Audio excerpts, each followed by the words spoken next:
Nous voilà aujourd'hui à Rennes, on travaille ensemble depuis maintenant 4 ans, voilà.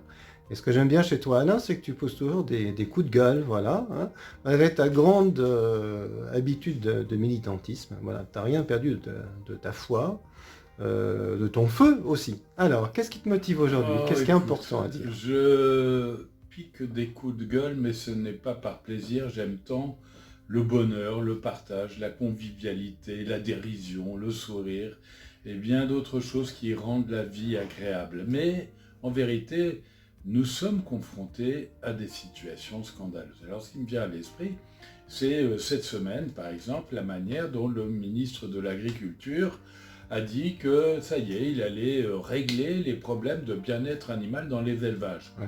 Bon, ce qu'il propose, c'est un mieux et on ne peut que s'en réjouir. Simplement, ça n'est absolument pas à la hauteur de ce qu'il convient d'attendre.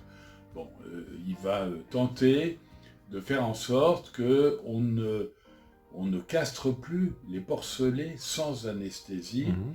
mais on continuera à couper leur queue sans anesthésie ou à meuler leurs dents sans anesthésie également. Et puis, bon, il va faire en sorte qu'on puisse sexer les poussins dans l'œuf, c'est-à-dire qu'on a besoin de poules pondeuses, on ne sait pas quoi faire des mâles, parce que ces animaux sont tellement fabriqués que ce qui est conçu pour pondre n'est pas conçu pour faire de la chair. Et donc les poussins mâles, on les met dans des broyeuses, tout simplement, et c'est odieux, insupportable. Je vous signale que les Allemands ont trouvé une capacité à sexer les poussins depuis quelques années déjà. Et ce que nous annonce le ministre, c'est qu'il va se rapprocher des Allemands et qu'on va tenter en 2021 d'employer de nouvelles formules. Je rappelle également que Stéphane Le Foll, il y a déjà 5 ans au moins, avait donné près de 4,5 millions d'euros pour qu'on travaille justement, à l'instar de ce qu'ont fait les Allemands, sur des méthodes de sexage sur les œufs. Qu'est devenu cet argent? Que sont devenues ces études? On n'en sait rien. Et puis, on a passé sous silence le transport des animaux. Vous vous rendez compte qu'on est capable d'envoyer depuis la France jusqu'à la Tunisie, la Turquie et d'autres lieux encore, des animaux qui vont subir la contrainte du Mhm. voyage pendant plus de 10 jours. Voilà, c'est ça la vérité. Donc il y a beaucoup de méthodes à effacer qui appartiennent à une démarche féodale qui génère des souffrances inacceptables et pourtant on les maintient.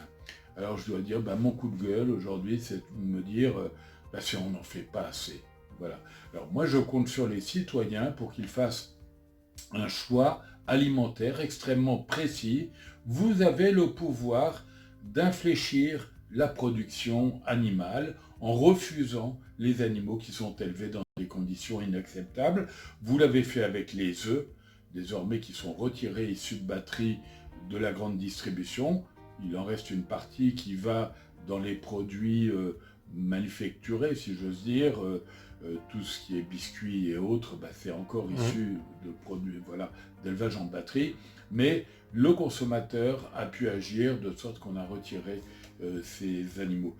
Et voilà, bon, on est au 21e siècle, on sait faire autrement. D'autres pays européens traitent avec un peu d'éthique, un peu d'égard les animaux. Et la France, qui est le pays des droits de l'homme, ne peut pas être le pays du respect de l'animal. Je regrette. Merci Alain.